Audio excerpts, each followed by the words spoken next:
night. Oh, when me back against the wall. Me no have no friend at all. Jesus taught me how to. Why you don't wake up in the middle?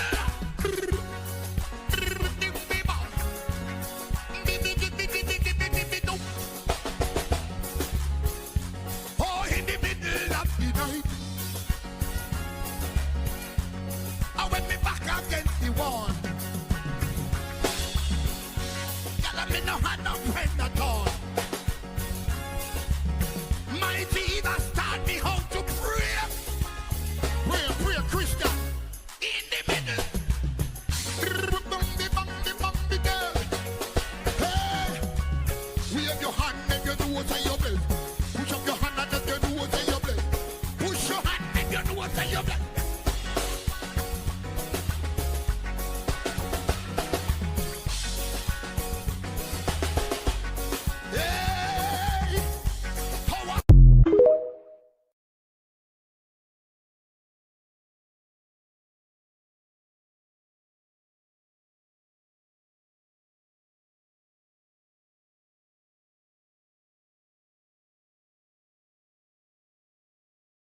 The following is paid for by the People's National Party.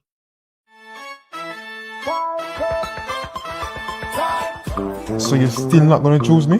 Nope, Say no one ride on the yellow bus. that don't sound safe. How about 70,000 new houses? You never do that the last time. How you gonna do it now? 15% tax on overtime? That don't cut it. 2 Pro Box then. Who you think you're talking to? Here's what. Just give me a number now. Give me a phone.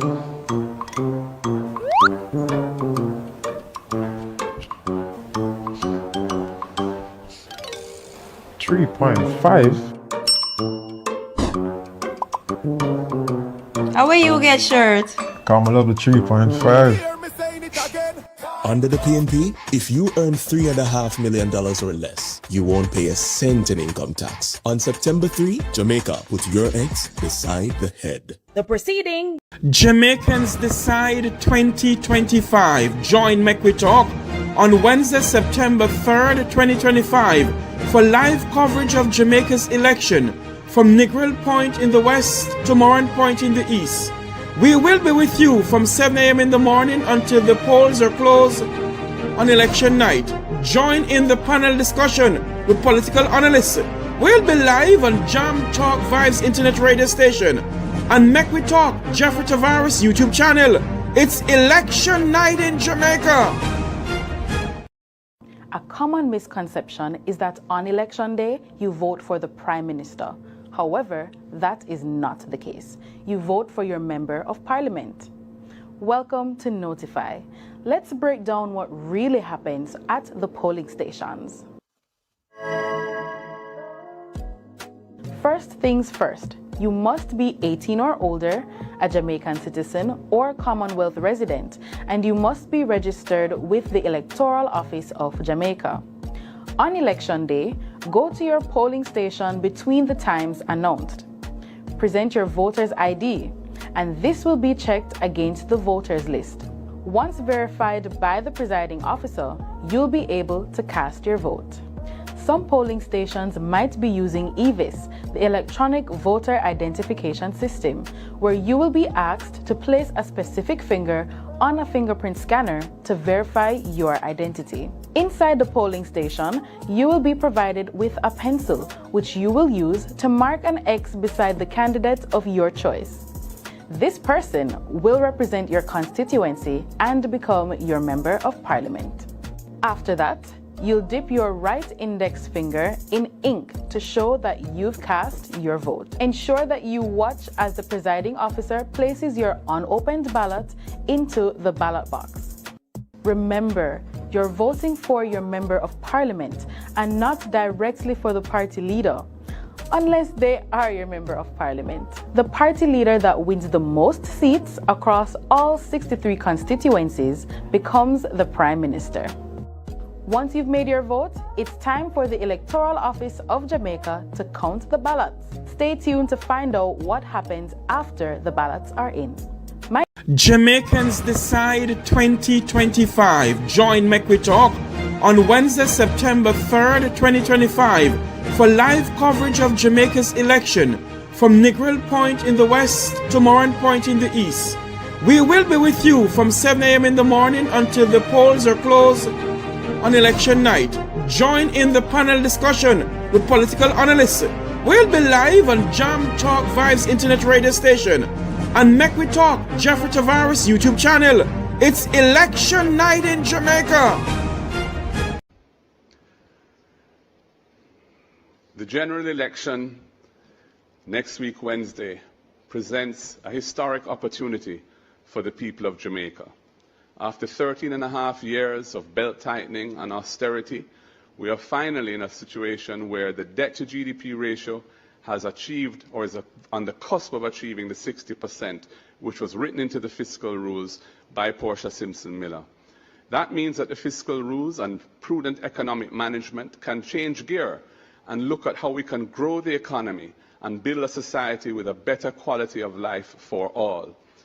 We see some serious issues that need to be addressed. 700,000 Jamaicans or thereabouts live on public land, lands where they've built their homes, but they don't have titles.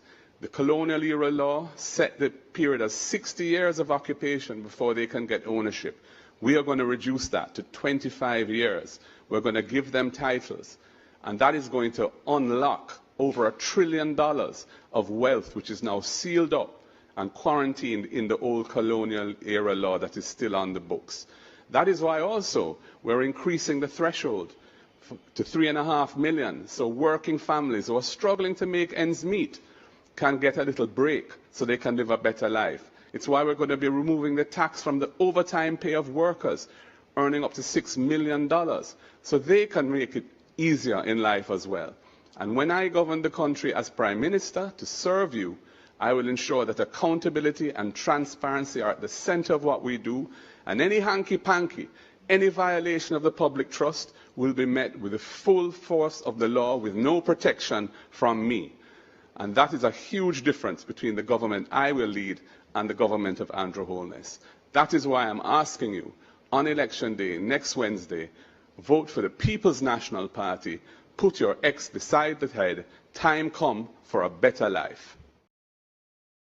Jamaicans Decide 2025. Join Make We Talk on Wednesday, September 3rd, 2025 for live coverage of Jamaica's election from Negril Point in the west to Moran Point in the east. We will be with you from 7 a.m. in the morning until the polls are closed on election night. Join in the panel discussion with political analysts. We'll be live on Jam Talk Vibes internet radio station and Make We Talk Jeffrey Tavares YouTube channel. It's election night in Jamaica.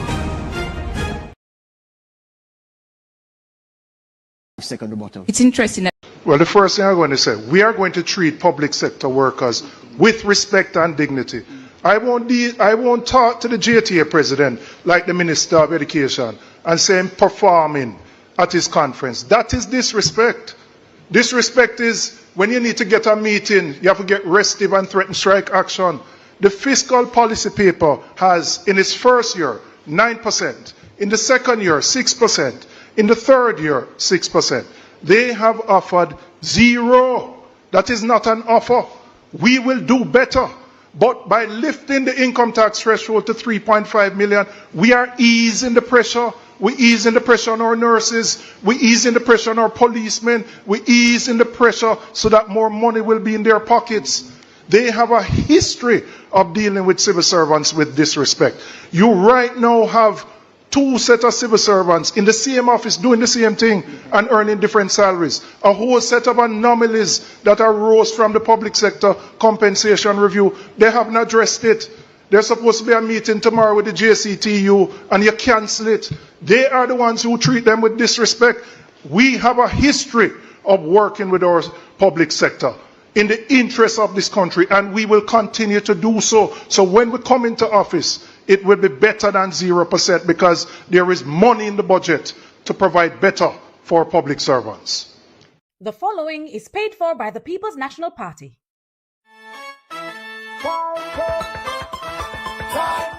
So you're still not gonna choose me? Nope. Say now I ride on the yellow bus. That don't sound safe. How about 70,000 new houses? You never do that the last time. How you gonna do it now? 15% tax on overtime? That don't cut it. 2 Pro Box then. Who you think you're talking to? Here's what. Just give me a number now. Give me a phone.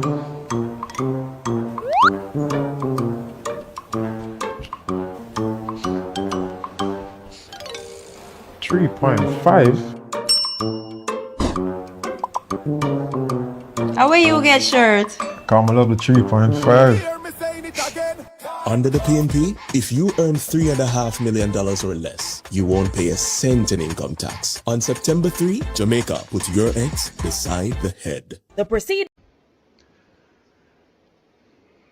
The general election next week, Wednesday, presents a historic opportunity for the people of Jamaica.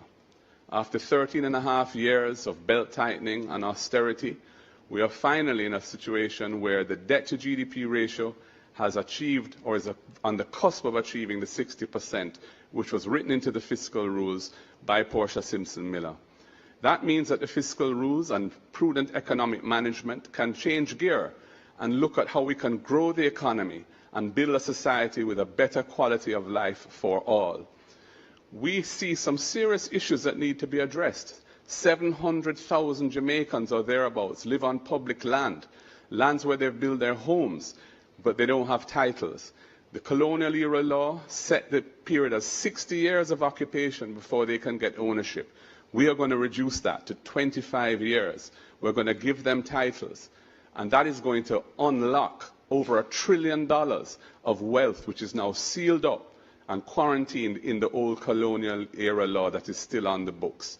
That is why also we're increasing the threshold to 3.5 million, so working families who are struggling to make ends meet can get a little break so they can live a better life. It's why we're going to be removing the tax from the overtime pay of workers earning up to $6 million, so they can make it easier in life as well. And when I govern the country as Prime Minister to serve you, I will ensure that accountability and transparency are at the center of what we do, and any hanky-panky, any violation of the public trust will be met with the full force of the law with no protection from me. And that is a huge difference between the government I will lead and the government of Andrew Holness.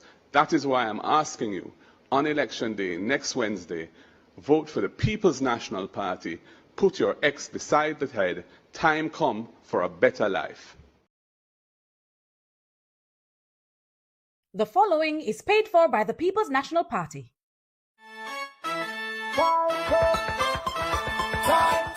So you're still not gonna choose me? Nope. Say now I ride on the yellow bus. That don't sound safe. How about 70,000 new houses? You never do that the last time. How you gonna do it now? 15% tax on overtime? That don't cut it. 2 Pro Box then. Who you think you're talking to? Here's what. Just give me a number now. Give me a phone.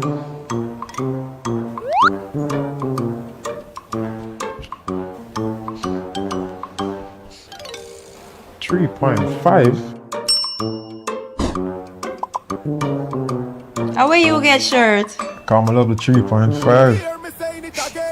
Under the PNP, if you earn $3.5 million or less, you won't pay a cent in income tax. On September 3, Jamaica put your eggs beside the head. The proceeding was paid for by the People's National Party. You know, I really wanted the Minister of Health to focus on these issues, but him seem more preoccupied with dealing with FinSAC and other people's business. Because if he spent more time dealing with Cornwall Regional, we wouldn't have a $25 billion overrun. If he spent more time dealing with the hospital sector, when people go there, they wouldn't have to sit on a wooden chair for 3 days. And when they have to do an MRI or CT scan, they have to pay $50,000 for go. And the same ambulance for take them have to pay for it too. And them can't get toilet paper in the hospital. Our health sector is failing despite the amount of money we have spent. It is the inefficiency of the Jamaica Labour Party why we are here. We are going to ensure the dignity of Jamaicans who have to traverse our public health system. They have been failed by this administration. And that is why we are committed to ensuring that monies which come into the coffers go for the benefit. So when we look on the drill and we drill down, it shouldn't cost $31 million for a $3 million drill. Because what does that do? When you go to the hospital, you have to pay now based on that wastage, that corruption, and that inefficiency. What can go so, Jamaica? How can you feel comfortable? There are currently no CT scan or MRI. I'm thinking, yes, as a political commentator. Jamaicans Decide 2025. Join Make We Talk on Wednesday, September 3rd, 2025 for live coverage of Jamaica's election from Negril Point in the west to Moran Point in the east. We will be with you from 7 a.m. in the morning until the polls are closed on election night. Join in the panel discussion with political analysts. We'll be live on Jam Talk Vibes internet radio station and Make We Talk Jeffrey Tavares YouTube channel. It's election night in Jamaica. It's the Muppet Show.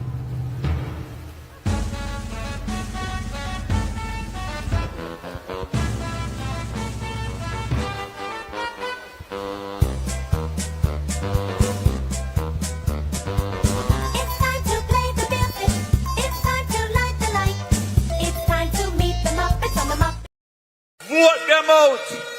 Vote them out! Vote them out! You know why? You know why? You know why? You must vote them out? Not because you're JLP. God don't like us. Jamaicans Decide 2025. Join Make We Talk on Wednesday, September 3rd, 2025 for live coverage of Jamaica's election from Negril Point in the west to Moran Point in the east. We will be with you from 7 a.m. in the morning until the polls are closed on election night. Join in the panel discussion with political analysts. We'll be live on Jam Talk Vibes internet radio station and Make We Talk Jeffrey Tavares YouTube channel. It's election night in Jamaica. The following is paid for by the People's National Party.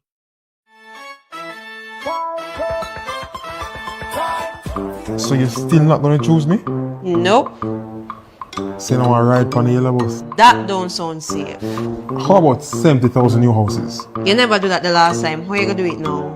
15% tax on overtime? That don't cut it. 2 Pro Box then. Who you think you're talking to? Here's what. Just give me a number now. Give me a phone.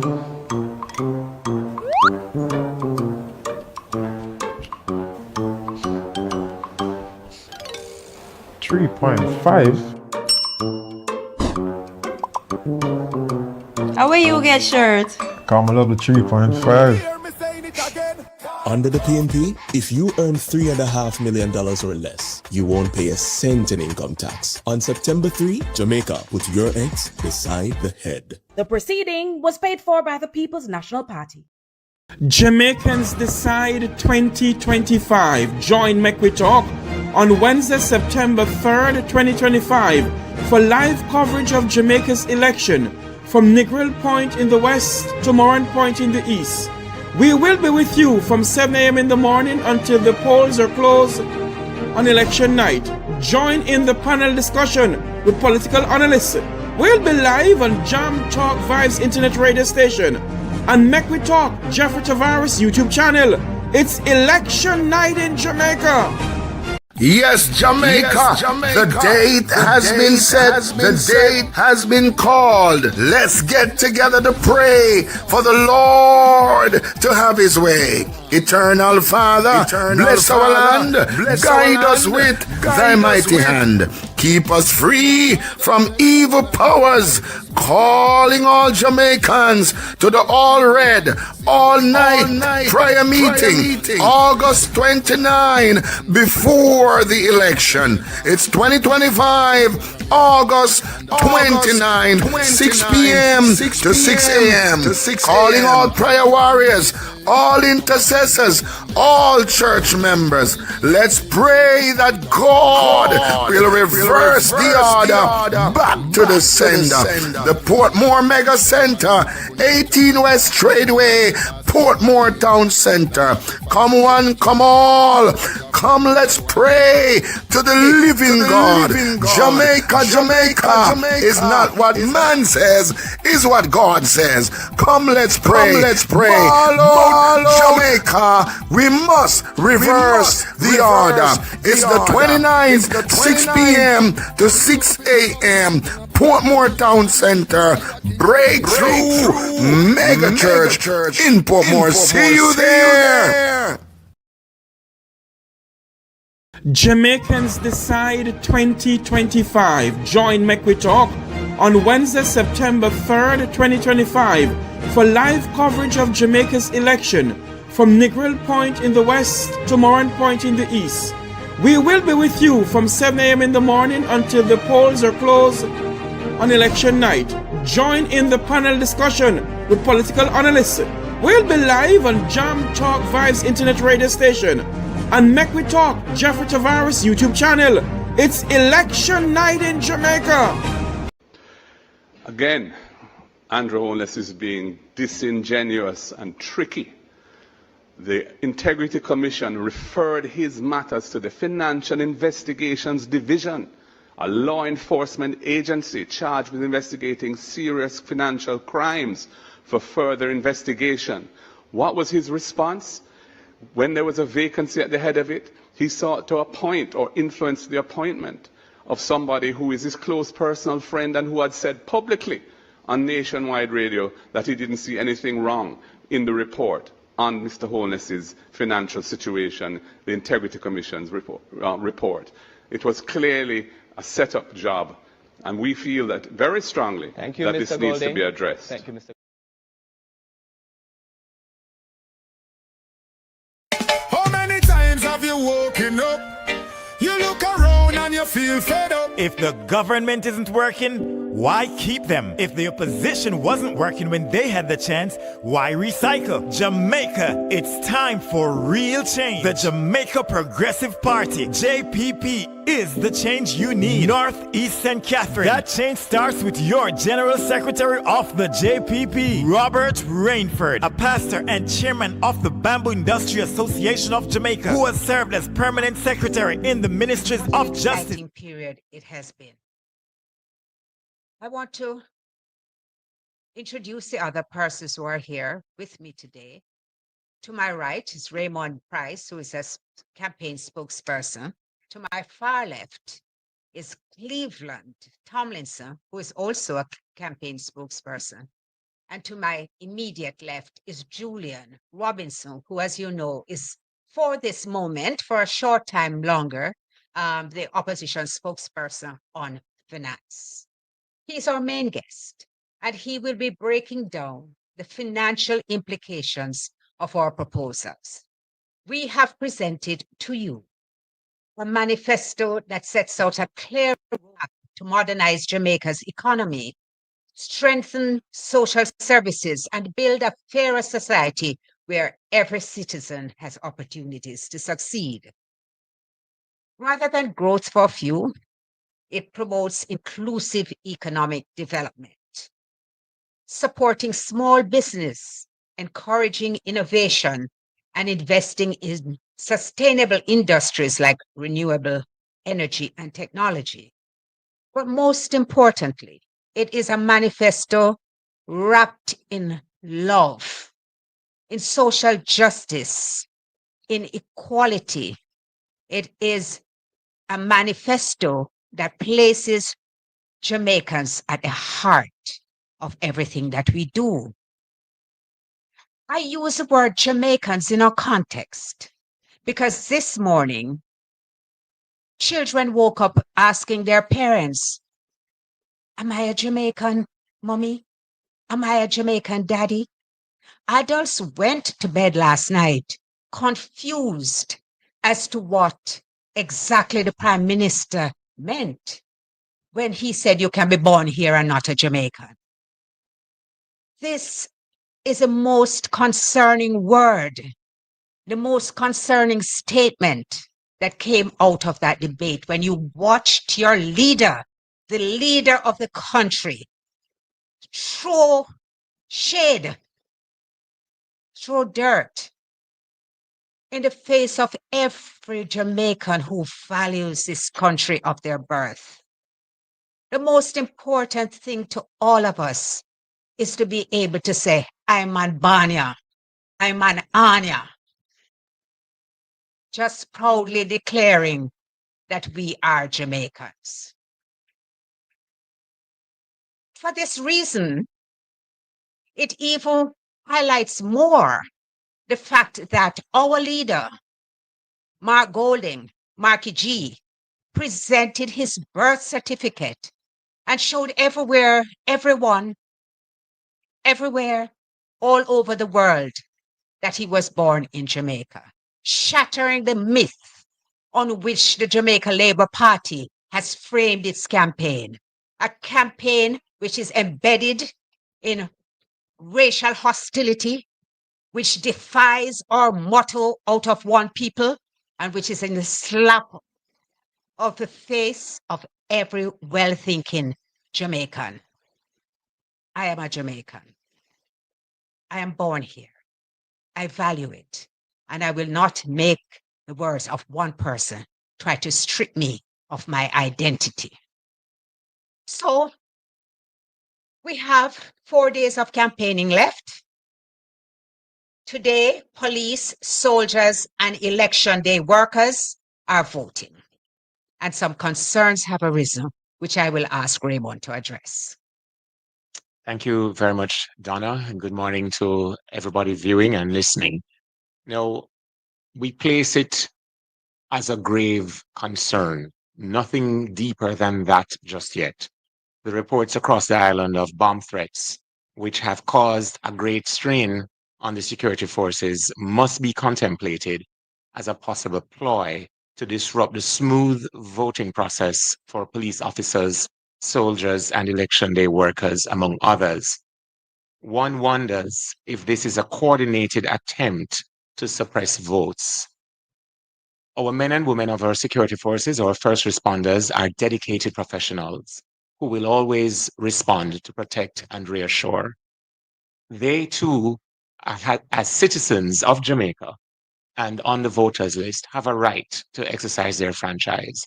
And it would be a new departure and a new low were it to one day be revealed that, as TVJ now reports, there appears to be a coordinated bomb threat at several PICA and other government offices across the island.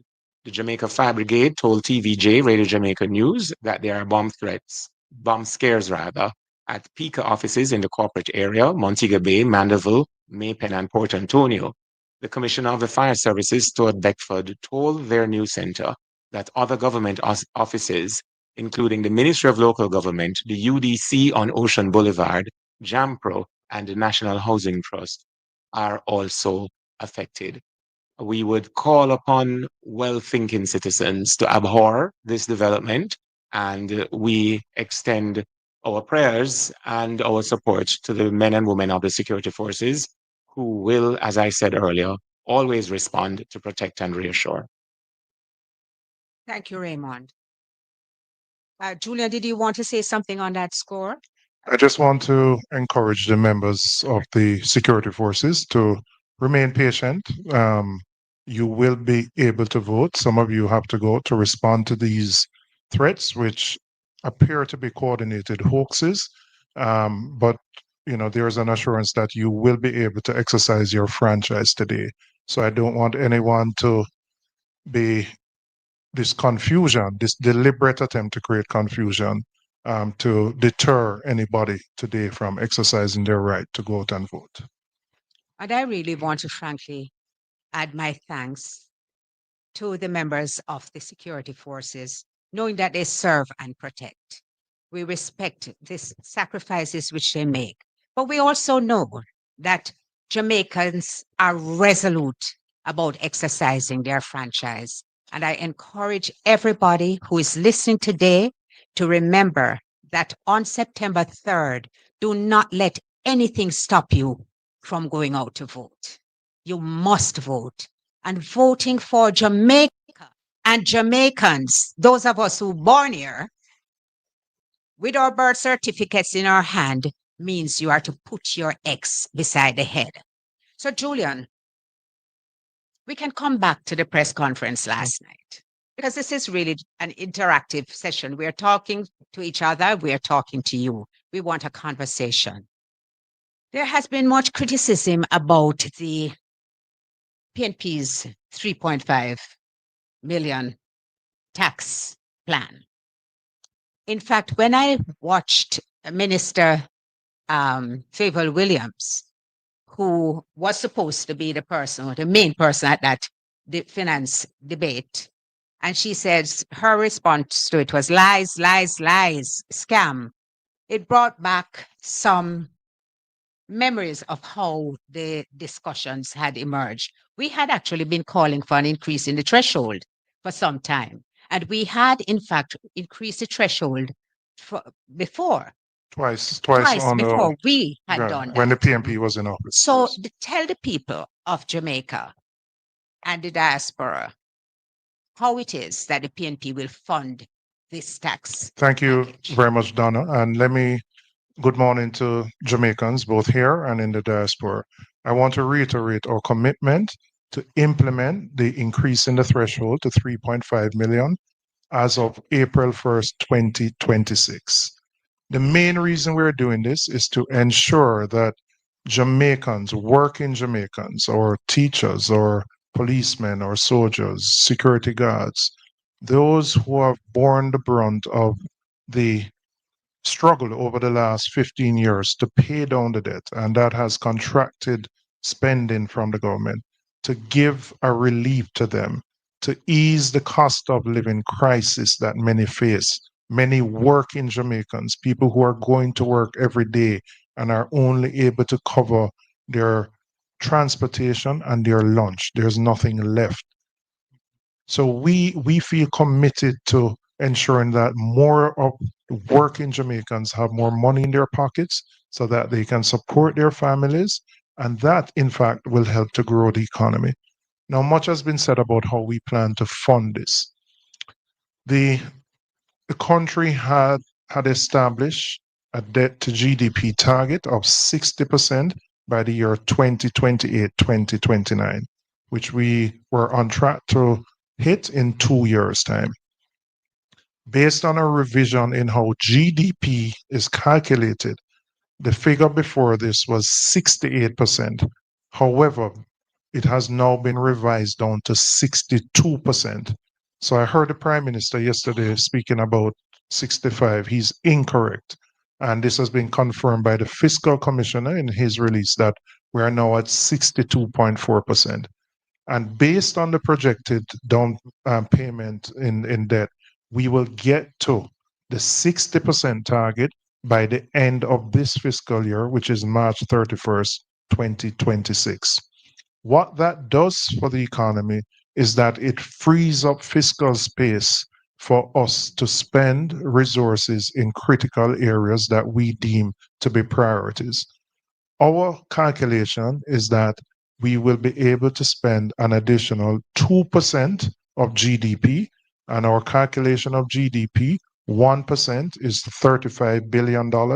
So this hitting the target of 60% frees up approximately $70 billion, which is more than enough to allow us to implement the increase in the threshold. So for those persons who are concerned that we cannot find the resources to fund it, the space is there to do so. It doesn't mean that we're going to stop paying our debt. We still have debt to pay, and we will still make the provisions in what is called our primary balance, which is the difference between what government earns and what government spends. We will still ensure there is enough to pay down that debt, to be fiscally responsible, and to honor all our obligations. But we have deemed it a priority to ensure that working Jamaicans get an opportunity where the pressure that they have absorbed over the last 10, 15 years is eased and they get a break. And that is why we remain committed to implementing this plan, and we will do so starting April 1st, 2026. I'm going to ask Cleveland to do a comparison between what we have proposed and what the JLP has proposed in their income tax reduction plan. Thank you, Julian. And before I get into the comparison, I want it to be clearly established how we have arrived at the additional fiscal space that will be created to finance our adjustment to the income tax threshold. I have here in my hand the fifth schedule of the Financial Administration and Audit Act, which is a law that governs public finances to ensure fiscal responsibility. This section of the Act was put into law by the last PNP government in 2014. What it is in essence, is an equation that determines what the primary balance should be each year for us to hit the 60% debt to GDP target. We had established it in law and it was extended. The timeline we had established 2025, 2026, it was extended because of COVID, and the PNP supported it at the time because we understood the necessities. Given what Julian has expressed with respect to the recalibration of GDP, the debt to GDP ratio is now at 62.4%, which means if you plug in all the variables, in this equation, it will tell you that you can reduce the primary balance because you are now almost there with respect to meeting the 60% target. It is expected that we'll hit that target by the end of the current fiscal year, which will end March 2026. It is in the release provided by the fiscal commissioner. So if we will hit the target, it means that we can, by this very equation, reduce the primary balance. In the government's fiscal policy paper, the projected primary balance for next fiscal year is 3.7%. And that is predicated on last GDP, debt to GDP figure of 68%. So since the recalibration, and we're expected to hit the 60% by March 2026, it means that we can reduce the primary balance by around 2%. And a reduction of the primary balance by around 2% frees up money, the fiscal space Julian was referring to the tune of around $70 billion. So our adjustment to the income tax threshold can be comfortably funded within a year. So, Cleveland, what does this mean for the average person? The Absolutely. police who will be voting today, the teachers who are in the midst of their negotiations, the nurses. How translate to me what difference this will make in their lives? Absolutely. And I've seen a narrative out there that says our policy will only benefit persons who earn up to $3.5 million. That is nonsense. If anyone who understands what the income tax threshold is, when we adjust the income tax threshold, it means that the first $3.5 million of your salary is not subjected to income tax. Any income earned above the 3.5 million is subjected to income tax. So if you earn above 3.5 million, it means that a lesser amount of your salary is subjected to income tax. So you are still benefiting from our adjustment. What it does though, is that it benefits those who are lower income earners. So those who earn up to 3.5 million will not pay income tax on their salary, because that portion of the income, which is the entirety of their income, is not subjected to income tax. But this is directed at individuals who are at the lower end of the income scale. So the majority of our public sector workers, our teachers, our police officers, members of the Jamaica Defense Force, our nurses, majority of them earn within the region of 3 million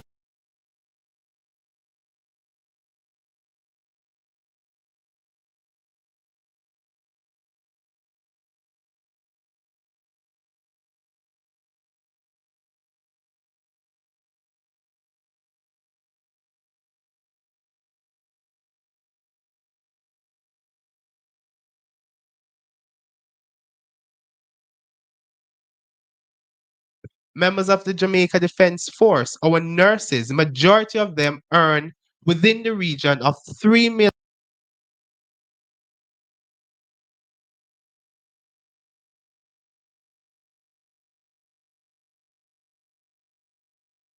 per annum to 3.5.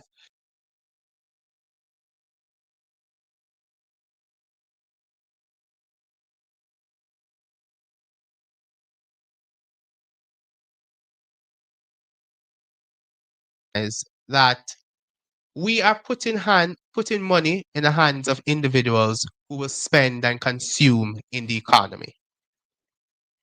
When we reduce, I make this point, when we reduce the income tax, when we lift the income tax threshold and individuals take home more money, then they will spend that money in the economy and government will be able to recover indirect taxes roughly to the tune of around $10 billion. So some of the funding needed for our adjustment to the income tax threshold will come from indirect taxes that will be generated by more consumption and more economic activity taking place in the economy.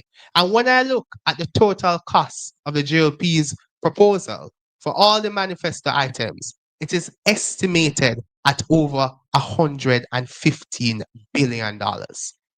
And that they need to explain to us how they will fund it.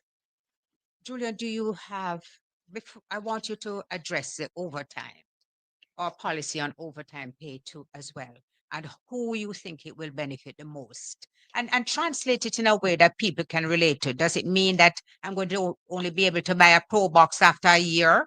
Or does it mean that I can add a room to my house? Does it mean that I can pay down some debts? Tangibly, talk to the people so that they understand what that benefit is. So what we're proposing is that up to $6 million that we are going to remove the tax on overtime. So there are many professions. There are policemen, there are nurses, there are some security guards. There are a lot of persons who a significant part of their income is derived from working more than the standard 40 hours per week. By removing the tax on overtime, it means that they get more money in their pocket to spend. And it could mean for somebody who has started by buying a house, a 1 or 2 bedroom, they can start to expand on that house. It means they can save to buy a car. There's more money in their pocket to do those things. So our goal is to help those working Jamaicans, our working professionals who have really had a very difficult time over the last 10 years, to put more money in their hands, in their pockets. And they do it by doing so. As Cleveland said, we are stimulating economic activity. More money is going to come into the economy, which benefits the government because consumption will lead to more GCT and other related taxes. So we believe it's a win-win.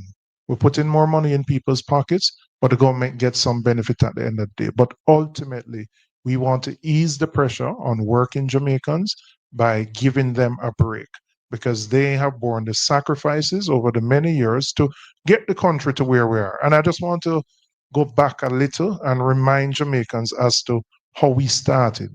The last PNP administration that came in 2012, we inherited an economy which was on the verge of economic collapse, where the JLP in 2011 did not even take the IMF test.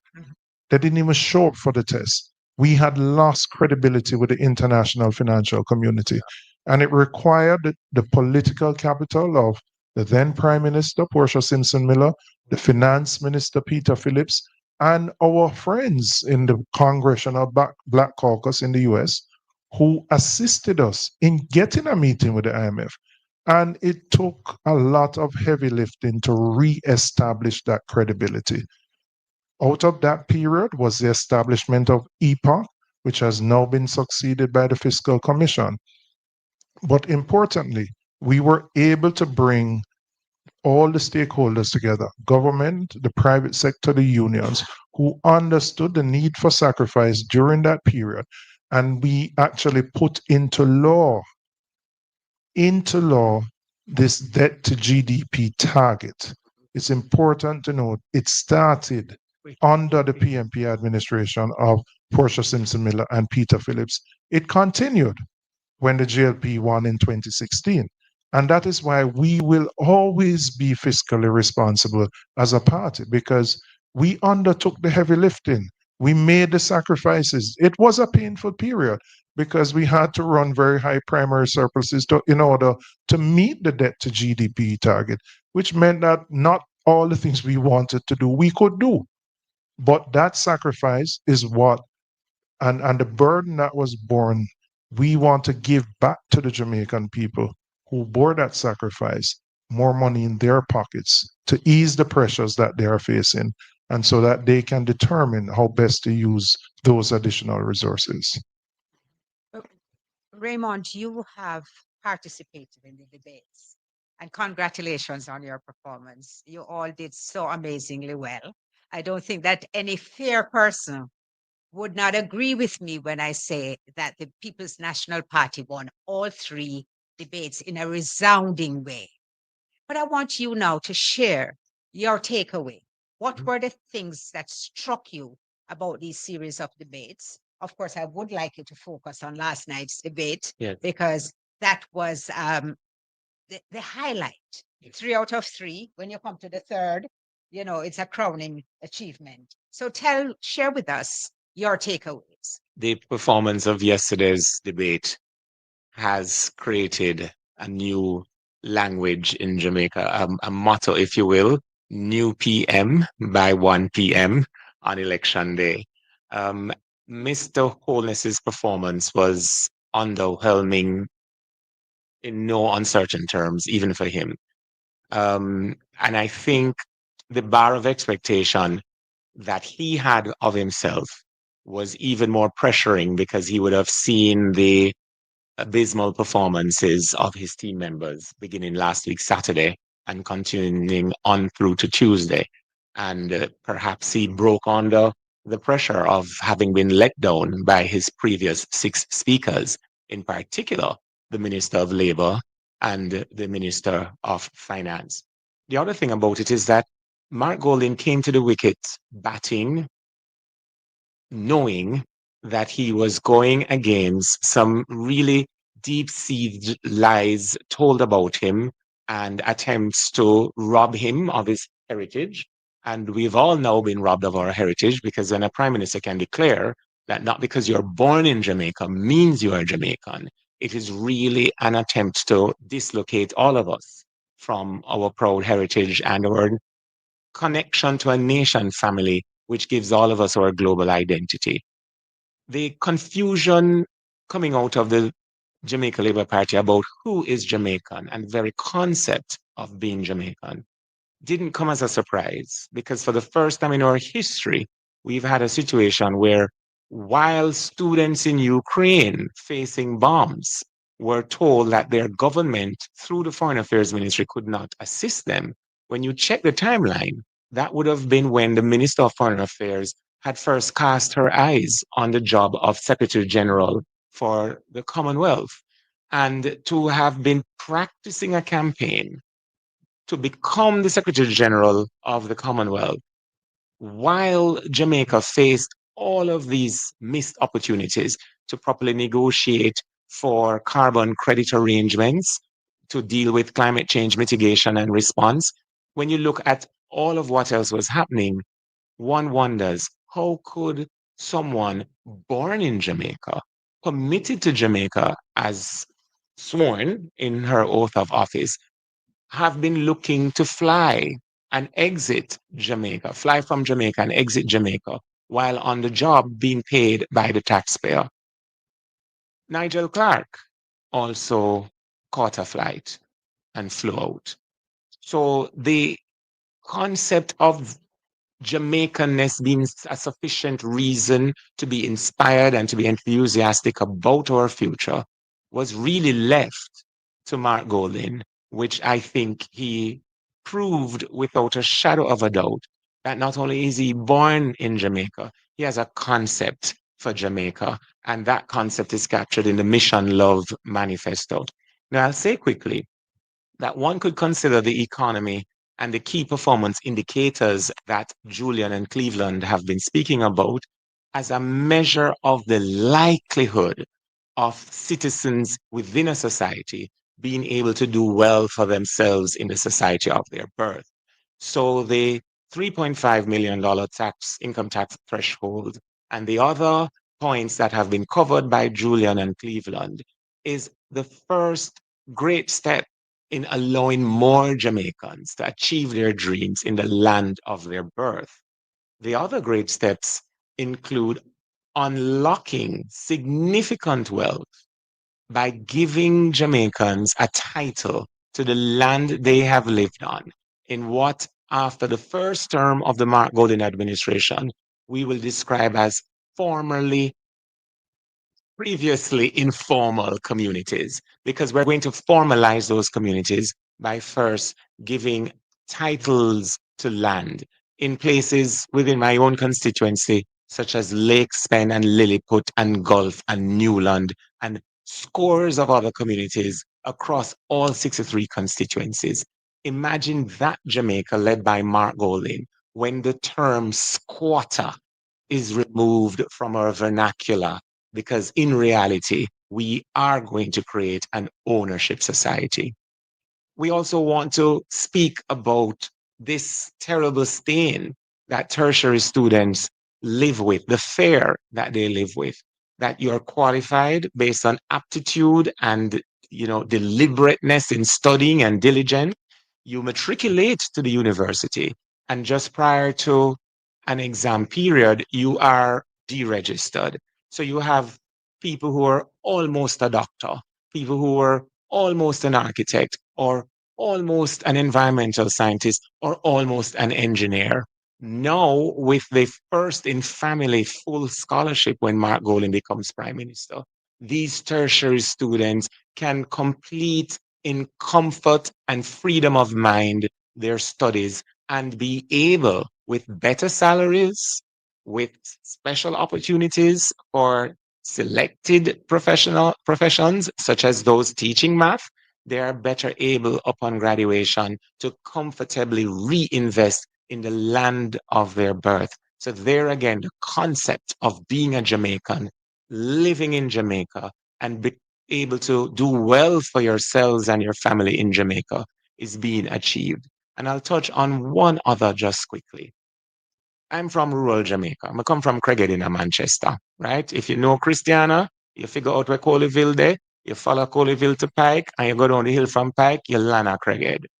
These buses that have been procured through unexplained mechanisms could not assist rural students from Pike, Ulster Spring, Low River, or Craighead to get to Christiana and on through to their schools. And why do I say procured in unexplained mechanisms? The way the parliament works, at the start of each financial year, you have something called a throne speech, which is given by the Governor General that sets out the broad initiatives that government will pursue. Nowhere in the throne speech is a mention of a rural bus system. Nowhere in the estimates of expenditure that were passed into law in Parliament at the start of the current financial year were there any estimates or accommodations for the purchase of buses for a rural bus system. Contrast that with when Prime Minister P.J. Patterson determined to reinstitute a public transport system in Jamaica and reserved several of those units for carrying school children. Not only was it expressed in law by way of the estimates of expenditure, these buses were purchased brand new. They were designed with the realities of our road network in mind. And all of us, I was one of the first generation of students to benefit from that. So I appreciate the need to widen the public transport system across Jamaica, including in the hinterlands, such as I go back to Craighead. I could mention Roses Valley or Gimme Me Bit or Moko in Clarendon, for example. And that is desirable.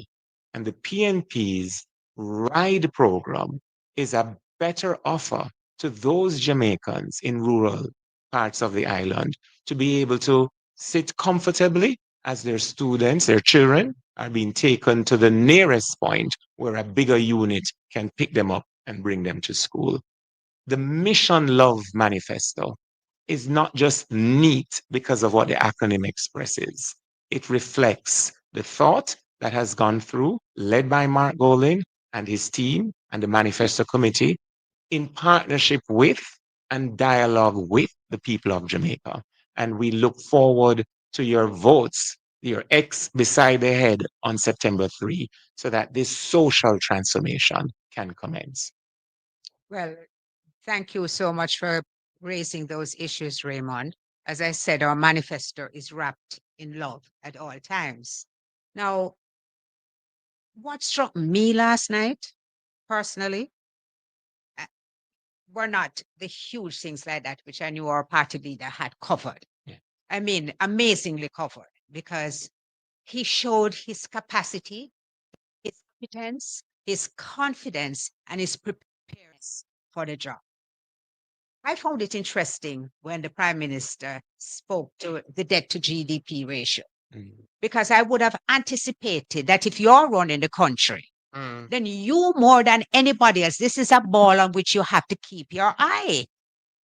And when I gasped, literally gasped in the audience, because I knew that there had been a reduction and that the release had come out and we were looking now at 62.4% at the time. But, you know, sometimes somebody does something that shows their personality in a way that, because they are unguarded.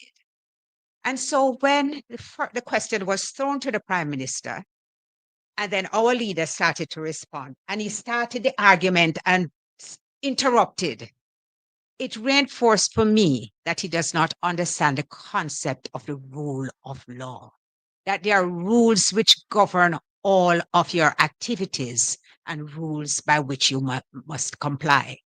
And so when the leader presented his birth certificate, he asked a most important question.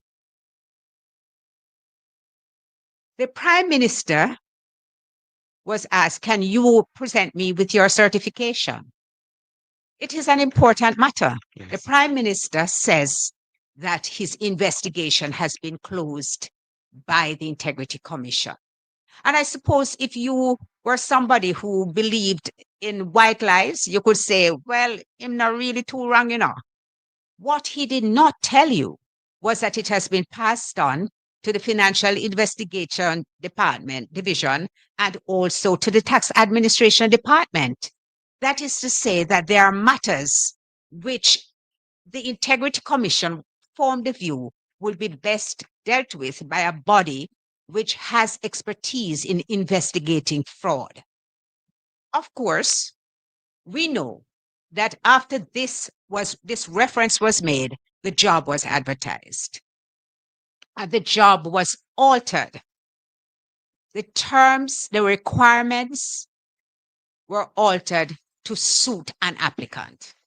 I need say no more on this, but I want to just point out to you, it is not the first time that something like this has happened.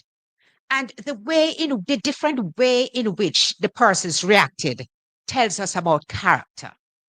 Because when the former, you know, I don't want to be too familiar, say Rocky Mead, because he has his title, although we all call him Rocky Mead.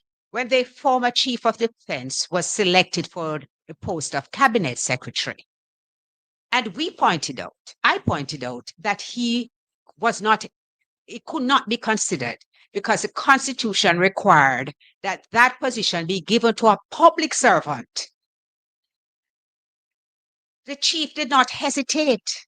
He stepped aside because he knew that his integrity and his credibility mattered so much to him that he was not prepared to compromise it for a position.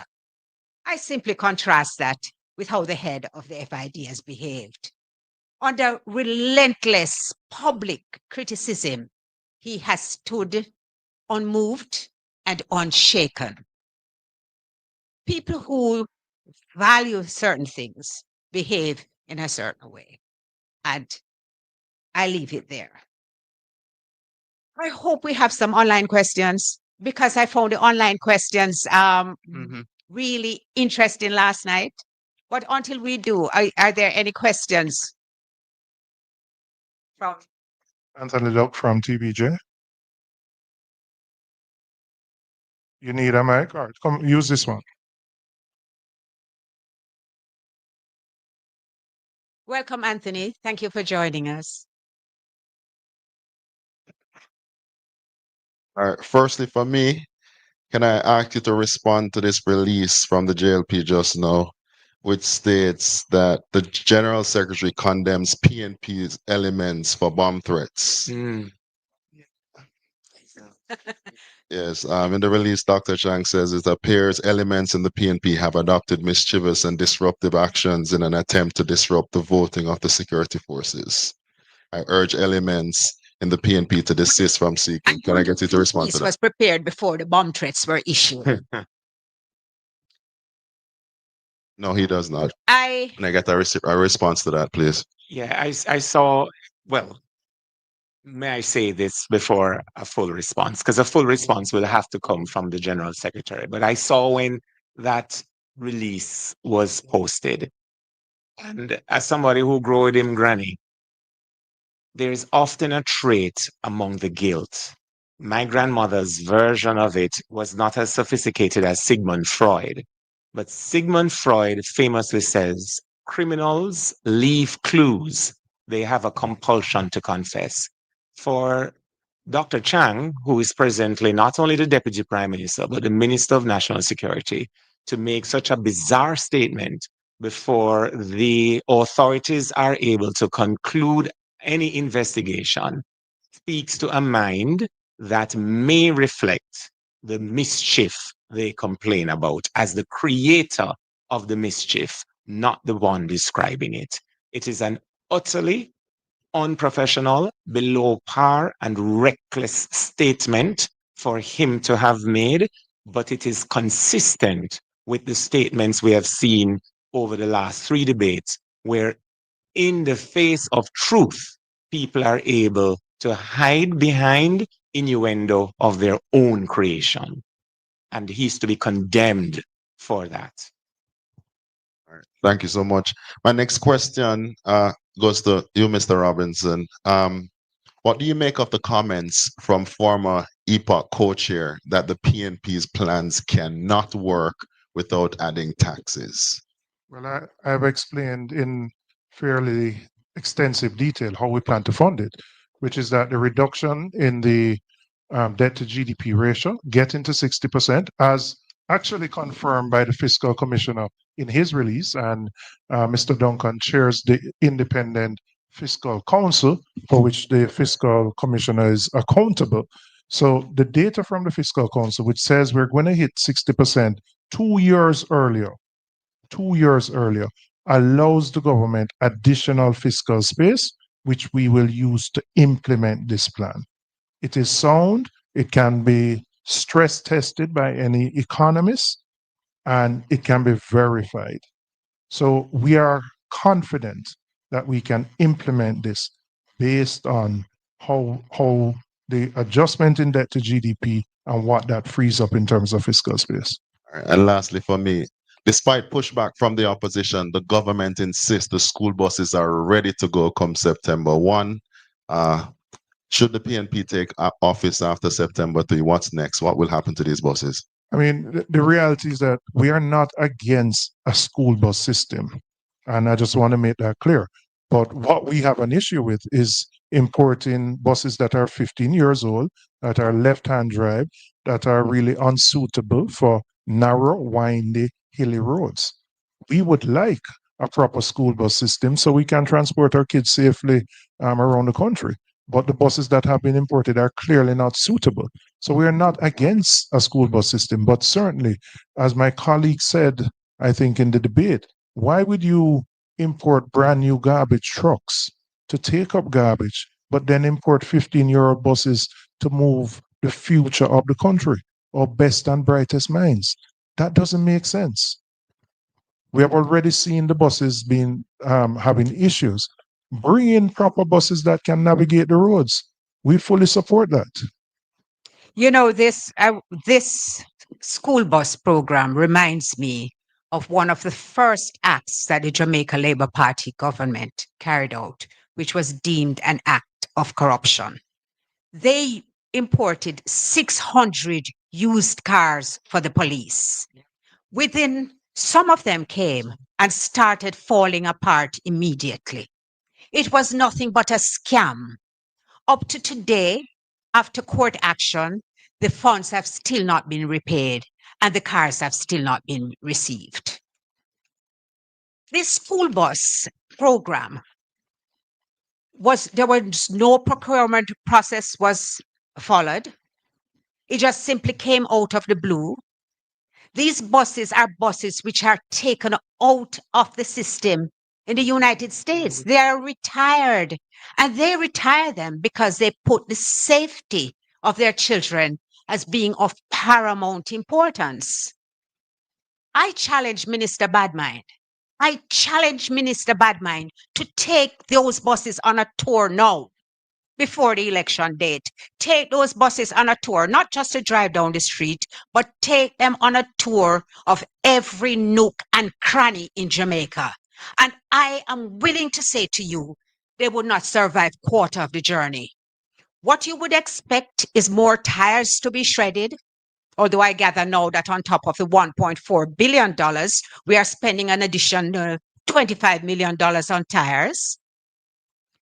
By the time they take 2 hills in Prattville,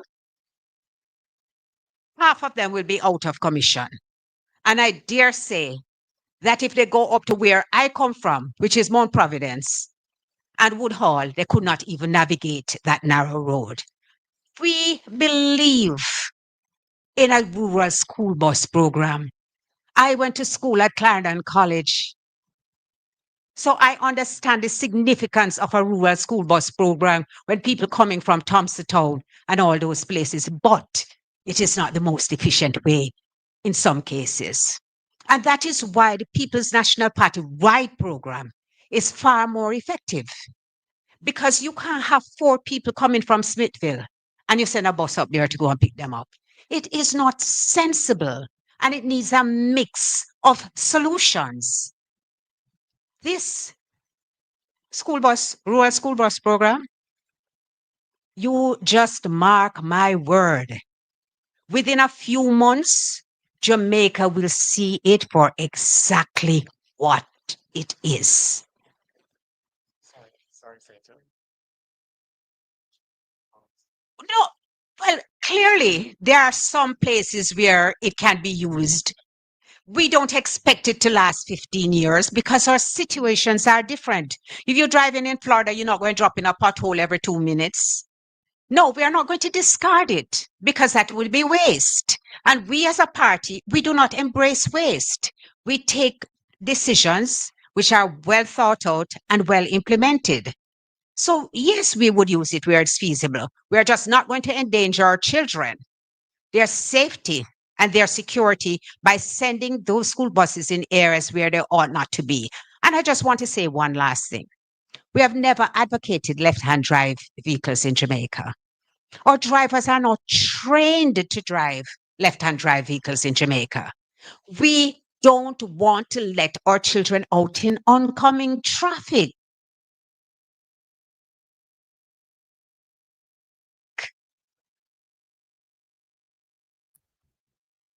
They're having some technical difficulties. Good morning, everyone. It has nothing to do with the Make It Talk program. They're having some technical difficulties. We're having a live press conference. And these are just some of the reasons which makes this decision a poor decision.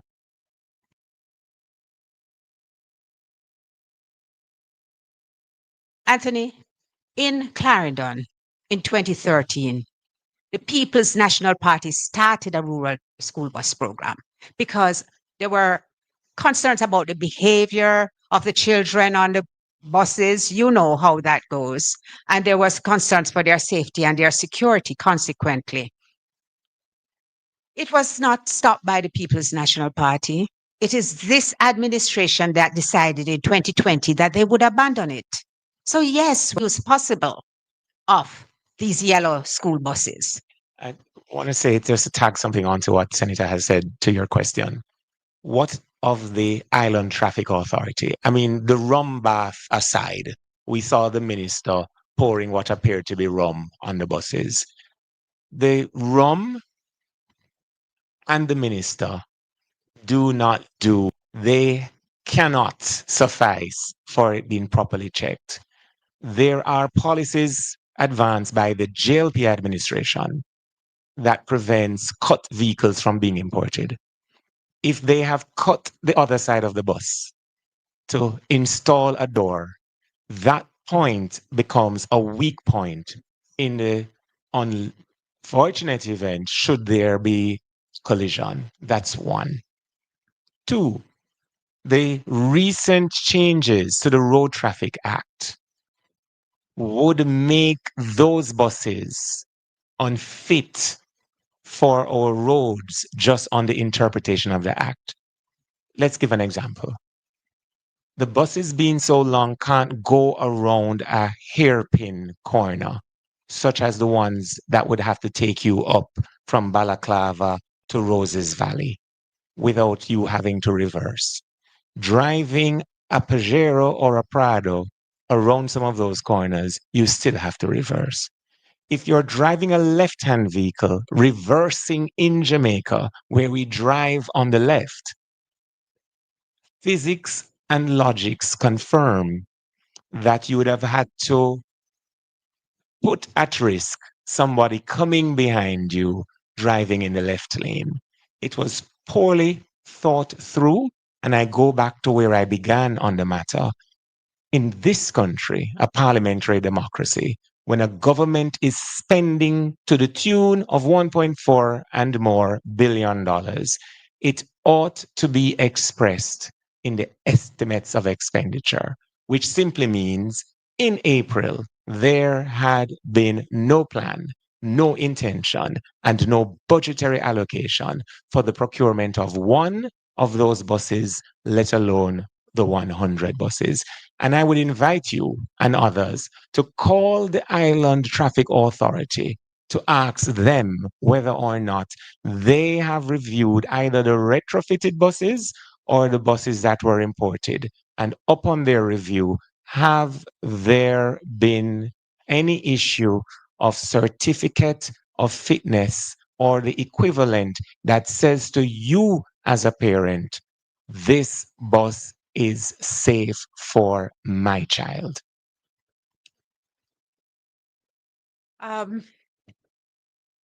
Well, thank you very much, those of you who have joined in. I want to address one last point, Julian, and that is something that I saw on X, formerly Twitter. I don't know why we still say formerly Twitter, but it was in relation to a comment that our leader made about Member of Parliament Juliet Hones. Now, the way that it has been spun is that he was wrong to speak about the Prime Minister's wife. Politics is for people who are accustomed to a sport. It's a sport. It's not a tea party. If you want to remain outside of the public scrutiny, then you should remain in a position of a wife. Once you determine that your husband, being Prime Minister, you want to become a member of the Parliament, and then, having succeeded at that, you take on the position as Speaker. That is now, your husband holds the highest position in the executive, and you hold the highest position in the legislature. You have opened up yourself to being held to account in the way that any other politician will be. So it's not that you're no longer simply, and I use simply advisedly because being a wife means that you are part of a family, you're a unit. But once you do that, and you're a politician, you must appreciate that people are free and indeed will point to conflicts of interest because they will arise. You have a choice. This is something that you did, thinking about it and deciding that this was where you wanted to be. So respectfully to all those, to the MP whose tweet I noticed, yes, your family is off limit. Your husband and your child is definitely off limit. Everybody should respect that. I endorse that comment. But politicians are not off limit, and their conduct must be held up to scrutiny. It must be transparent, and it must be accountable, and you must set your example by abiding by the rule of law. So thank you all very much. Thank you, Julian. I know you're busy campaigning, but I think that all that's set already. Thank you, Cleveland. Thank you, Raymond. It's just a pleasure to be with all these amazing men up here. So see you again soon. There was a live coverage of the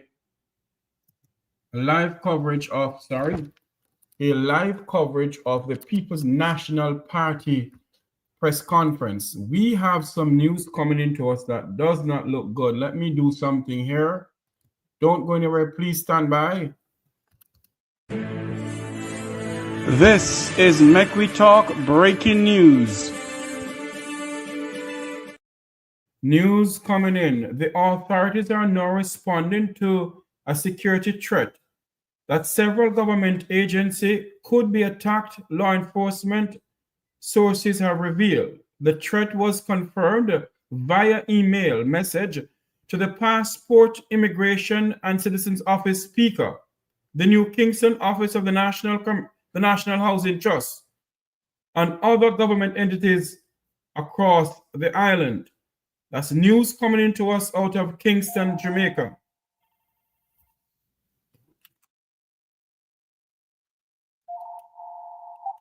That's news coming to us out of Kingston, Jamaica. The authorities are now responding to a security threat that several government entities, government agency, could be attacked, law enforcement sources have revealed. The threat was confirmed via an email message to the Passport and Citizens Agency PICA, sources said. Another threat was delivered to the New Kingston Office of the National Housing Trust in Kingston, Jamaica. That's the news coming into us that authorities are now responding to a security threat, as several government agencies could be attacked, law enforcement sources has confirmed. The threat was via an email message to the Passport, Immigration and Citizens Office, PICA. Also, the New Kingston Office of the National Housing Trust had a bomb threat earlier on. And based on all of this, today the security forces should be voting. Now I'm being told that members of the JDF, members of the bomb squad, members of the Jamaica Fire Brigade, and members of the Jamaica Constable Forces are rushing across the island to other locations that have bomb threat. So this is what is going on in Kingston City, Jamaica. It is now 1:22 p.m. 12:22 p.m. in Kingston, Jamaica. The news coming into us. This is Make We Talk breaking news.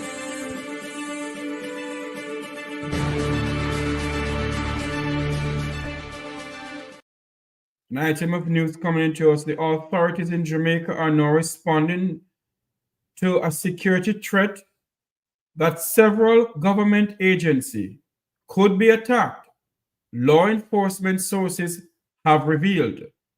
The threat was confirmed via an emailed message to the Passport, Immigration and Citizens Agency, PICA, sources said. Also, the New Kingston Office of the National Housing Trust It also went on to say that several other government entities across the island has been attacked by this email, and the security forces are on the location.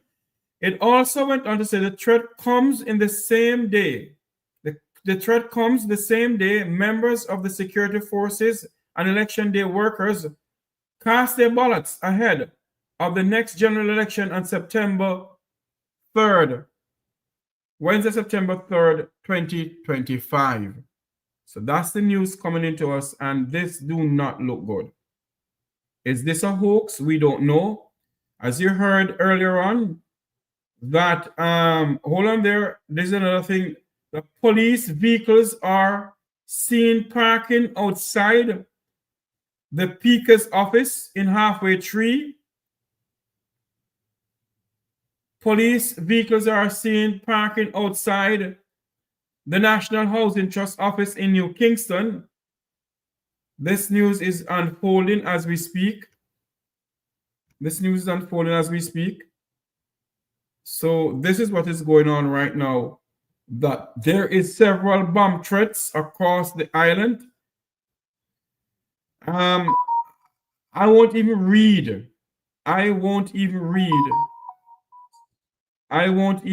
what the National Security Minister, the Jamaica Labour Party General Secretary, Dr. Harris Chang, has taken note of the several bomb threat. Let me read it again. The Jamaica Labour Party General Secretary Dr. Harris Chang has taken note of several bomb threats at government entities across the island. He's also asking the People's National Party, what do I have to do with this?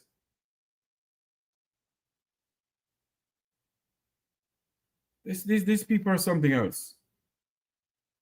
Well, the General Secretary of the Jamaica Labour Party, Dr. Harris Chang, who's also the Minister of National Security, has taken note of several bomb threats across the island.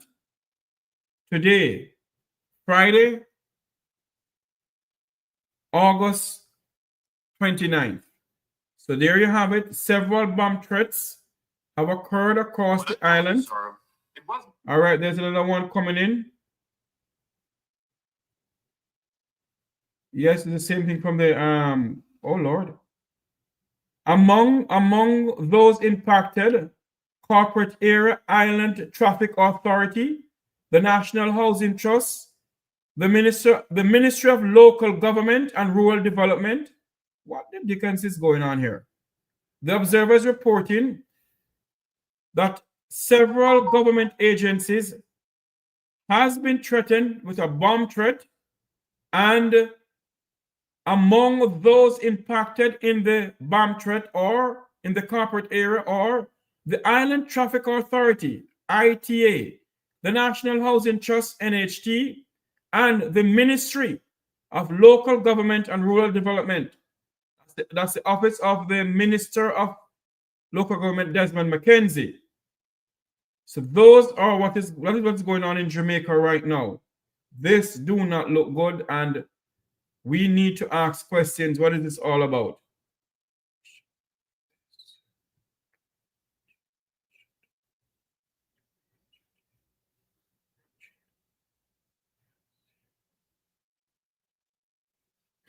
So this is what is going on right now.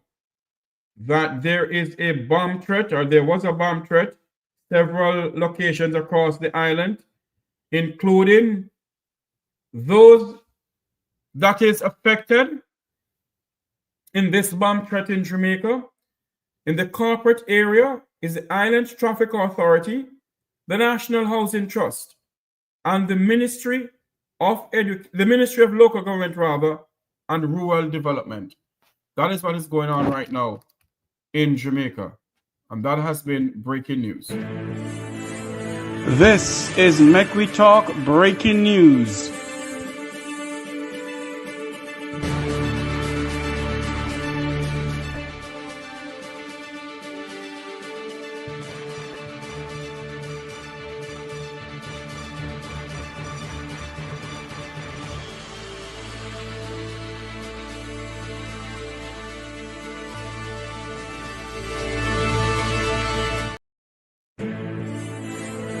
This is Make We Talk Breaking News.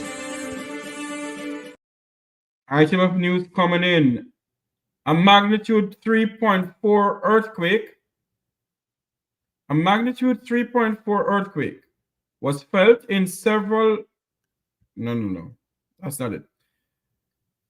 A magnitude earthquake was felt in St. Andrew at 12:53 a.m. That's an earthquake was felt in St. Andrew this morning at 12:53 a.m. According to the earthquake unit at the University of the West Indies, Mona, a 3.4 earthquake was felt about 12:53 a.m. this morning in St. Andrew, and it has felt also in Harborview. So there you have it. So many news coming out of Jamaica. Earthquake this morning and now a bomb threat. What is next? Dear God Almighty, help us. So a 3.4 magnitude earthquake was felt in St. Andrew this morning. So 3.4 magnitude earthquake was felt in St. Andrew this morning. Meanwhile, authorities are on locations across the island, especially in the corporate area, where a bomb threat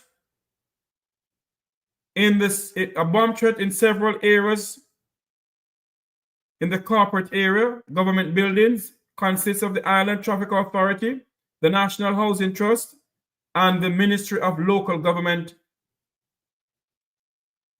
and Rural Development. So that's the news coming into us. There is also a memo sent out by the Ministry of National Security. I have to confirm this because, you know, there is so many fake news going around nowadays. I will not read this on air until I can confirm that this is coming from the Ministry of National Security at NCB Towers 2 Oxford Road. That's the address for it. So let me figure out if this is really true. So a 3.4 magnitude earthquake was felt in St. Andrew. Meanwhile, a bomb threat at locations in the corporate area, the Island Traffic Authority, the National Housing Trust, and the Ministry of Local Government and Rural Development. So that's the news coming into us, that there has been a bomb threat in several government buildings across the island of Jamaica, and also a 3.4 magnitude earthquake was felt this morning in some parts of St. Andrew in Kingston, Jamaica. In St. Andrew, Jamaica, rather. So let's take a quick break here and take this phone call coming into us. Again, Andrew Holness is being disingenuous and tricky. The Integrity Commission referred his matters to the Financial Investigations Division, a law enforcement agency charged with investigating serious financial crimes, for further investigation. What was his response? When there was a vacancy at the head of it, he sought to appoint or influence the appointment of somebody who is his close personal friend and who had said publicly on nationwide radio that he didn't see anything wrong in the report on Mr. Holness's financial situation, the Integrity Commission's report. It was clearly a set-up job, and we feel that very strongly that this needs to be addressed. Thank you, Mr. The following is paid for by the People's National Party.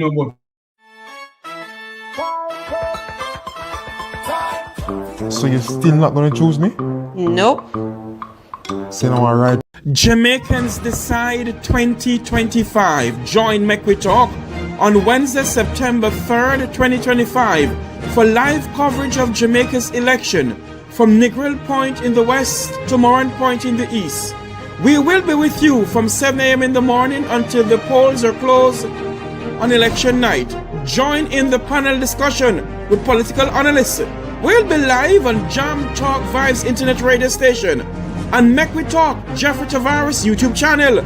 It's election night in Jamaica. Jamaicans Decide 2025. Join Make We Talk on Wednesday, September 3rd, 2025 for live coverage of Jamaica's election from Negril Point in the west to Moran Point in the east. We will be with you from 7 a.m. in the morning until the polls are closed on election night. Join in the panel discussion with political analysts.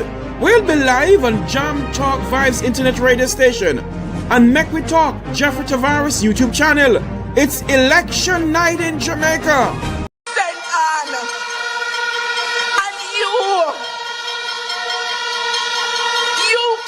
Trust that when you send me to Parliament, you not have a bench warmer or a table knocker, but you have a champion who is ready to serve you. And so I do not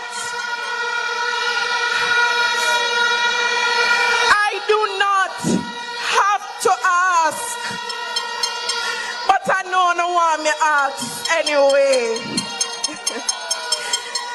Northwest, St. Anne, are you ready?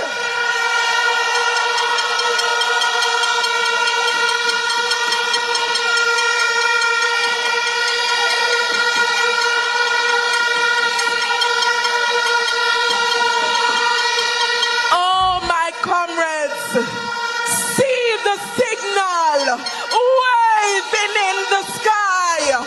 Reinforcements now appearing. Victory, victory, victory. Jamaicans Decide 2025. Join Make We Talk on Wednesday, September 3rd, 2025 for live coverage of Jamaica's election from Negril Point in the west to Moran Point in the east. We will be with you from 7 a.m. in the morning until the polls are closed on election night. Join in the panel discussion with political analysts. We'll be live on Jam Talk Vibes internet radio station and Make We Talk Jeffrey Tavares YouTube channel. It's election night in Jamaica. Welcome back to the program as we close.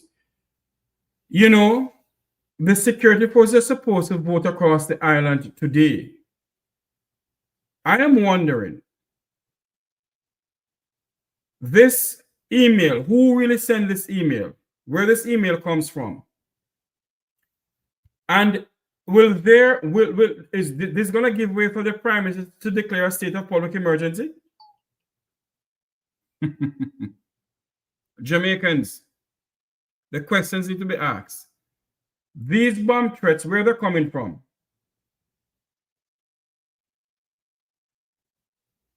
Is this going to give way for the minister, for the Prime Minister, and to advise the Governor General to declare a state of public emergency? Do not be surprised. This is what's going on. The ministry has alerted the Jamaica Constable Force, the Jamaica Defense Force, the Major Organized Crime and Anti-Corruption Agency, MOCA, on all security forces is on high alert.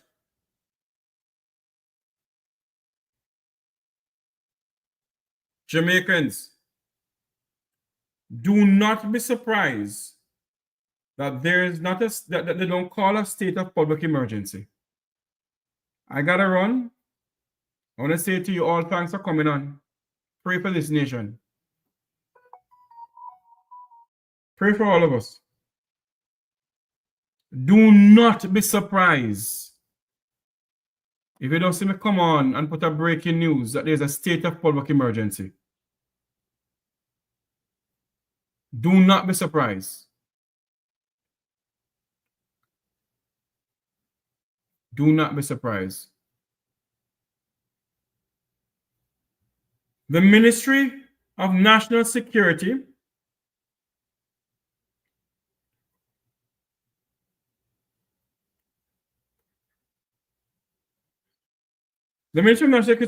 acknowledged reports of a bomb threat received via email by several government ministries, departments, and agencies.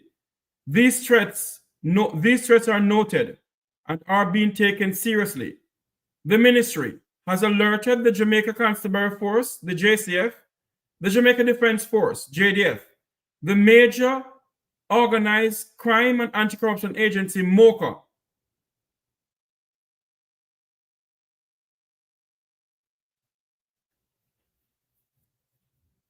my fellow Jamaicans, pray for this country. Pray for this country. They're using tragedy. When they do all of this, members of it was wildly spread that the members of the security forces were going to vote against the Holness administration today. And whosoever come up with this plan to have bomb threat all across the country is to clearly make sure that all members of the security forces get to vote. That's going to happen. I'm not putting ideas in nobody's head. I am not putting ideas in nobody's head. Don't say that. It's the truth. Do not be surprised if they don't do that. Not putting ideas in nobody's head.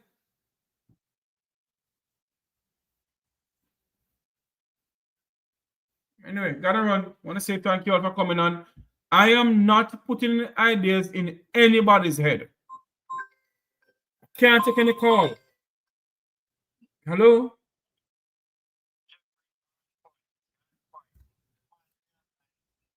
Eating last night. And him go home and he can't sleep. Him have to formulate something. I don't know if it's him. Hold on for me, sir. We don't know if it's him who do anything, sir. But based on what... But the JLP realize that they don't stand a chance in this election and they will try anything to delay it or to stop it. So based on what I am reading from the Office of the Ministry of National Security, and the letter that they have released, it's confirmed it's from them. And the word is on the street that that's what they are doing. All right. Coming police, teachers, and nurses. Because it was said that the security forces and the police and civil servants were going to vote against them. Yes. Yes. So well, guess what? The police them out, the teachers them will come out, and the nurses them will come out, and the other people. All right, my friend. No matter what them do, they can't stop. They have to go one by one, them going to jail. All right, man. Cool. Good afternoon. Make we talk here live.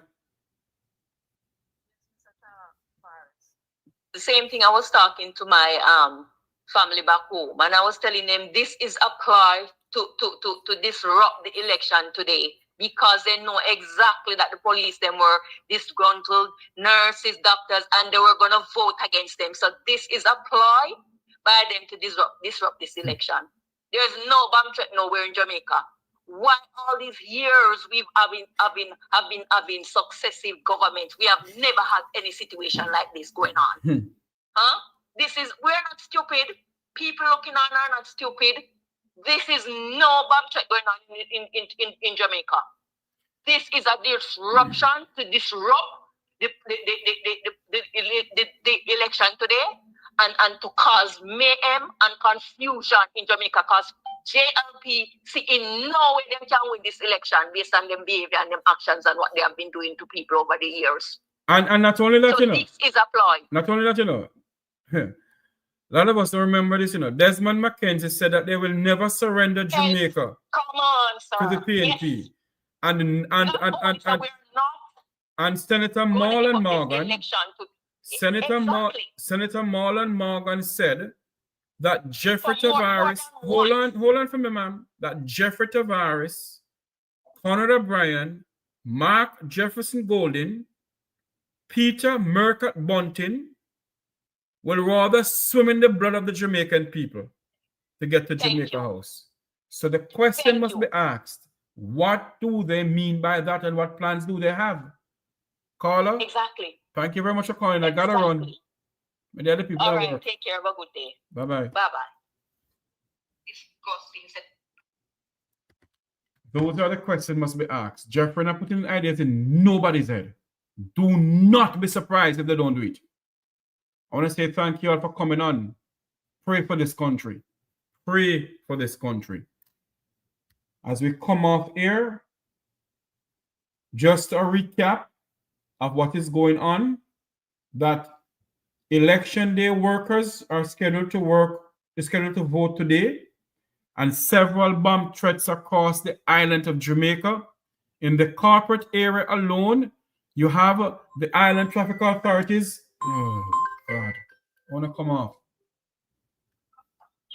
Yes, SSL. Turn off your thing for me. Gotta run. Yeah, Jeffrey? Yes, sir. It's clear the midday sun. It's a strategic move from the Jamaica Labour Party. Of course it is. Right? They're stretching the security force to its wits end. Many of them may never able to get to polling station today, right? And furthermore, they keep come up with these hoax over and over. You remember one from Bradley Avenue in Clemson, they shoot him up, shoot up his station. When the world and his wife knows that nothing goes up because if you're outside that car and shoot the car, the splint of the glass should have dropped inside. The force of the bullet go and push it in, right? You can push it out. Now the glass out. So the strategy when they use over nationwide, they're going at the old car. The old car don't see, and smash the glass outside. And can't tell people foolish and say they get shoot up. Not a shoot up. After that, they play one next trip. But bomb threat up at the Prime Minister's house. Not a thing come out of it. And if there was a bomb threat at the Prime Minister's house, members of listen to me. The Prime Minister, hold on there. The Prime Minister is the head of the army. Yes. He's the Minister of Defense. And if there was a bomb threat there, the entire place would have cordoned off and they start evacuating people to the house. No. Anyway. Keep playing this trick. Just before I go, can I look like you're on the move? Yeah, I gotta run. What to the technology? Why the technology where them have that? The technology to find out where the car coming from. Where the email where the email originated from. Where the email originated from, yes. They know where them are made from. And who them think them a fool? It's a strategy them are use to perhaps call a state of emergency and put up the election for another 6 months. That's a trick. The PNP better get up and get moving. Yes, true. All right, man. Yes. Cool. Good. Mm-hmm. Well, people, what they said that an email came into all the government agencies that there's a bomb threat. That bomb is in the building. They don't know where in the building it is. And not all government entities have security cameras in Jamaica. Not all of them. Not all of them have security cameras in Jamaica. And where did the email come from? Anyway, I gotta run. I want to say thank you all for coming on. Thank you all very much. Remember to like, share, and subscribe to the Make We Talk program. Thank you, Walking in Divine Purpose, for coming on at short notice. Thank you so much. Thank you all very much. See you all later on this evening. God bless you. May God bless our island home, Jamaica land we love. Jamaicans Decide 2025. Join Make We Talk on Wednesday, September 3rd, 2025 for live coverage of Jamaica's election from Negril Point in the west to Moran Point in the east. We will be with you from 7 a.m. in the morning until the polls are closed on election night. Join in the panel discussion with political analysts. We'll be live on Jam Talk Vibes Internet Radio Station and Make We Talk Jeffrey Tavares YouTube channel. It's election night in Jamaica.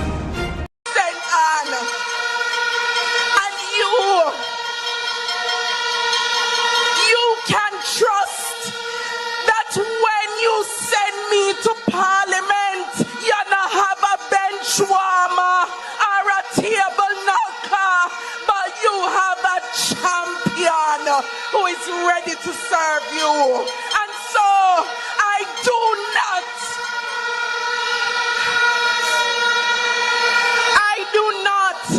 have to ask.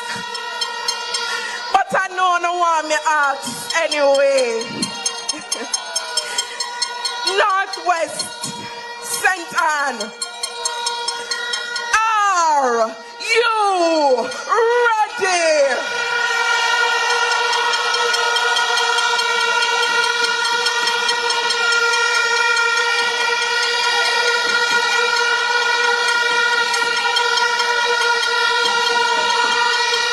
Oh, my comrades, see the signal waving in the sky. Reinforcements now appearing. Victory, victory. Jamaicans Decide 2025. Join Make We Talk on Wednesday, September 3rd, 2025 for live coverage of Jamaica's election from Negril Point in the west to Moran Point in the east. We will be with you from 7 a.m. in the morning until the polls are closed on election night. Join in the panel discussion with political analysts. We'll be live on Jam Talk Vibes internet radio station and Make We Talk Jeffrey Tavares YouTube channel. It's election night in Jamaica.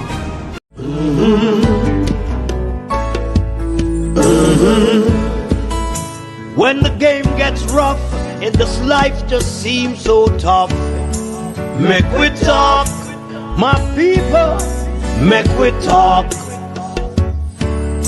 When this town becomes an ugly place, don't let it erase the smile from your face. Make we talk, people, make we talk. Conversation is the key, a guiding light for you and me. Spark a talk and you will see. Conflict solver A to Z. World leaders master the art of self-defense just by talk. So people, make we talk. Hey, we're living in a world that on ourselves we must depend. Make we talk.